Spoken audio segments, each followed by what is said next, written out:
Silakan. Iya nggak sih? Kalau menurut aku sih, kalau masuk di kampus negeri juga agak-agak susah ya Mbak Nadia ya. Masuknya?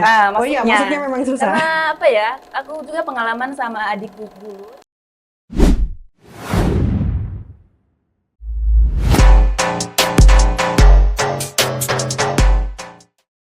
Halo, selamat datang di Memo X. Saya Aurel sebagai host podcast Memozi, dan kali ini saya ditemani oleh dua teman saya yang kebetulan mereka adalah generasi Z atau Gen Z. Kira-kira pembahasan apa yang menarik kita bahas bersama mereka? Mari kita simak bareng-bareng. Halo Mbak Nadia. Halo Mbak Aurel. Jenny. Halo, Mbak apa Aurel. kabar? Baik. Mbak. Gimana kabarnya Mbak Aurel? Puji Tuhan baik. Oke. Kebetulan Mbak Nadia dan Mbak Jenny ini dari salah satu universitas yang berbeda, Ya. yang Ya, dari betul Malang, dari satu negeri dan satu swasta. Saya sengaja mengundang ke podcast saya kali ini karena kita akan mengulik ini apa perbedaannya negeri dan swasta kali ini. Siap. Boleh? Boleh banget. Boleh. Untuk pertanyaan untuk kalian berdua, dulunya universitas mana sih? Dari Mbak Kalau- Nadia dan Mbak Jenny? Kalau aku dari Universitas Negeri Malang, di Malang. Iya. Saya lulusan tahun 2021, tapi masuknya 2017. Jurusan apa? Jurusannya Geografi. Geografi. Wow, anak geografi guys. Untuk Mbak Jenny ya? Aku dari Universitas Tribhuwana Tunggadewi Malang. Kebetulan saat ini juga masih kuliah Menuju ya, pendidikan. pendidikan di sini. Jurusannya Mbak? Jurusan Ilmu Komunikasi. Ilmu komunikasi. Iya. Wah, beda ya. Iya. Kelihatan sekali perbedaannya. Terus untuk Mbak Nadia. Mbak Nadia jurusan geografi, tapi kenapa bisa desain? Bisa ini apa hobi atau? Itu lebih ke hobi ya. Terus selama 4 tahun itu saya pengen punya skill lain selain jurusan saya. Jadi saya belajar sendiri. Apa Gitu. desainnya itu, ya. Hobi kalian berdua? Jelas beda ya. Ya, Satu beda. suka K-pop, satu suka apa? Suka nulis, Suka nulis. baca. Saya juga suka nulis. Jadi sama-sama suka nulis, tapi perbedaannya satu suka K-pop dan satu nggak suka K-pop. Keseruan kalian kuliah selama di swasta dan negeri ini apa sih? Kalau di negeri tuh serunya ya, temennya tuh banyak banget. Karena kan kami jurusannya banyak sekali ya. Ya, Kayak hampir semua jurusan itu mungkin ada di negeri. iya.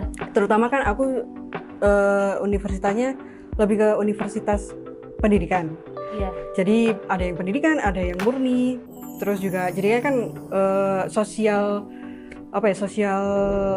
circle-nya tuh lebih banyak gitu. Iya. Bisa kenal anak pendidikan, bisa kenal anak murni, bisa anak IPA, IPS, semuanya ada lah pokoknya kalau di universitas Komplit negeri. di sana Komplit, insya Allah, teknik Oh. ada.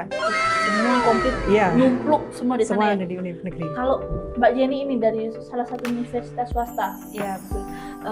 Sama juga sih kayak Mbak Nadia. Terus temannya dari berbagai suku, ada juga kenal di sana. Terus kayak jurusannya juga sama. Apalagi jurusanku komunikasi, jadi lebih ke apa ya? Pokoknya hiburan atau konten vlog atau bikin film. Pokoknya jurusannya seru. Punya Seru ya? teman-temannya tuh berbeda. Kalau enaknya kuliah di negeri Mbak Nat? Enaknya kuliah di negeri. Pertama-tama itu alumninya banyak. Jadi akreditasi di universitas negeri itu udah pasti gitu loh. Udah Iya. pasti baik, terus reputasinya juga pasti sudah dikenal banyak orang. Siapa tahu Mbak Jenny ada mau argumen gitu, pendapat yang lain, nggak apa-apa kita. Silakan. Iya nggak sih? Kalau menurut aku sih, kalau masuk di kampus negeri juga agak-agak susah ya Mbak Nadia ya. Masuknya. Oh iya, Masuknya. masuknya memang susah. Karena apa ya? Aku juga pengalaman sama adikku dulu, dia masuk di universitas negeri itu, ada salah satu universitas Indrana Kupang. Masuknya tuh melalui tes. Iya.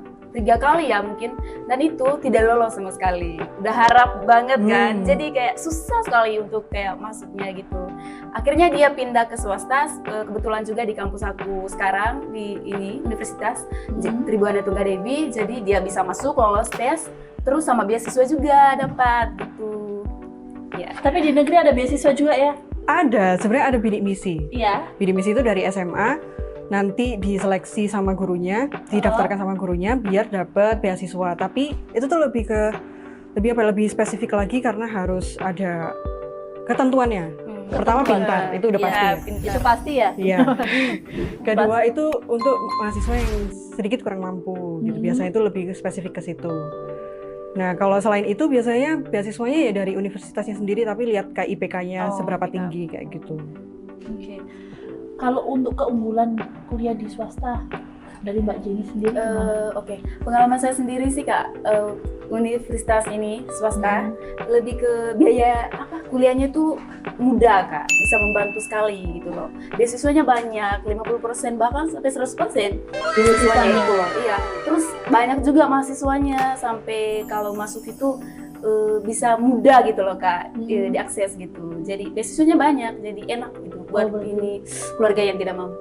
Aksesnya mudah, beasiswanya bisa sampai juga 100% iya, bisa 100%. Seperti saya juga pengalaman pribadi gitu loh Kak. Itu keunggulan kuliah di swasta, keunggulannya lebih dari negeri. Kalau negeri bisa seperti itu Mbak Nadia? Bisa sampai beasiswa 100% atau?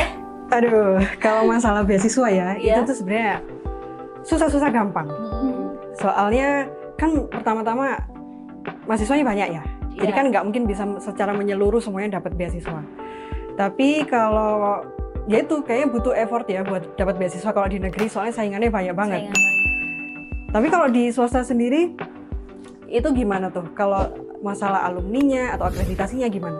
Ya kalau akreditasi sih ya masih ya sedang aja sih, kalau ya bisa lah tuh. Terus alumninya juga lumayan lah banyak gitu. Jadi karena apa ya? Karena yayasan juga kan, bukan karena kampus negeri itu semacam kayak kan pemerintah gitu loh. Tapi ini swasta ini kan yayasan, jadi lebih ke alumninya itu ya gitu-gitu aja. Gitu. Oh gitu. Jadi kesimpulannya ada sendiri ya, tapi hampir sama ya. Dari untuk itu sedikit. Cuman bedanya hanya diakreditasi dan satu punya pemerintah dan satu swasta ya. Karena argumen dari masing-masing teman kita saat ini sangat sengit dan panas, maka kesimpulan yang dapat kita petik adalah kedua jenis institusi pendidikan memiliki kelebihan dan kekurangan masing-masing. Universitas negeri menawarkan biaya pendidikan yang lebih terjangkau, sedangkan reputasi yang kuat, hasil tes yang lengkap, dan jaringan alumni yang luas, akan tetapi biaya pendidikan yang tinggi dan reputasi yang terjangkau bisa menjadi kendala bagi beberapa calon beasiswa. Pada akhirnya, pilihan antara universitas tergantung pada kebutuhan masing-masing. Bagaimana, seru kan debat kali ini? Jangan lupa like, komen YouTube Hello Memo X. Sampai jumpa di konten berikutnya.